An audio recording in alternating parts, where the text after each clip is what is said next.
ഞാൻ ദേ ഇവിടെ റെഡിയാക്കി വെച്ചിട്ടുണ്ട്. ഇത്രയും ഇൻഗ്രീഡിയൻസ് മതി കേട്ടോ. അപ്പോൾ ഇത് ഏകദേശം നല്ലൊരു ക്വാണ്ടിറ്റിയിൽ തന്നെയാണ് ഞാൻ ഇപ്പോൾ തയ്യാറാക്കുന്നത്. വീട്ടിൽ 1-2 പേരൊക്കെ ഉള്ളൂ, അല്ലെങ്കിൽ 3 പേരൊക്കെ ഉള്ളൂങ്കിൽ ഇത്രയും ഐറ്റംസ് എടുക്കണ്ട. ഇതിൻ്റെയൊക്കെ വളരെ കുറച്ച് എടുത്തേച്ചാൽ മതി കേട്ടോ.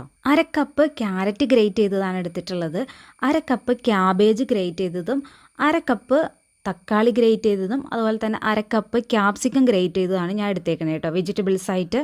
അപ്പോൾ നിങ്ങൾക്ക് ഇഷ്ടമുള്ളതൊക്കെ എടുക്കാം കേട്ടോ. ക്യാപ്സിക്കം 2 കളർ എടുത്തിട്ടുണ്ട്, ഗ്രീനും എടുത്തിട്ടുണ്ട്, യെല്ലോയും എടുത്തിട്ടുണ്ട് കേട്ടോ. അപ്പോൾ ഇതൊക്കെ വളരെ നൈസായിട്ടാണ് ഞാൻ കട്ട് ചെയ്തെടുത്തേക്കണത്. കുറച്ച് വലിപ്പം കൂടുമ്പോൾ പിള്ളേർക്ക് അത്ര ഇഷ്ടമല്ല, പക്ഷേ ഇതുപോലെ വളരെ നൈസായിട്ട് അങ്ങ് ചെയ്യുമ്പോൾ അവർക്ക് എന്താ പറയുക, അത് കടിക്കാനും എടുത്ത് വായിന്ന് എടുത്ത് കളയാനൊന്നും തോന്നണമെന്നില്ല കേട്ടോ. 1 സ്പൂൺ പെപ്പർ പൗഡറും അതുപോലെ ആവശ്യത്തിന് ഉപ്പും കൂടെ ചേർത്ത് കൊടുത്തിട്ട് നമുക്കിതൊന്ന് മിക്സ് ചെയ്തെടുക്കണം കേട്ടോ. അപ്പോൾ ഇതിലേക്ക് പിന്നെ നമ്മൾ ചേർക്കുന്നത് മയോണൈസാണ്. മയോണൈസ് ഹോം മെയ്ഡ് മയോണൈസാണ് കേട്ടോ. അപ്പോൾ ഞാൻ ഇതിന് മുന്നേ മയോണൈസിൻ്റെ റെസിപ്പി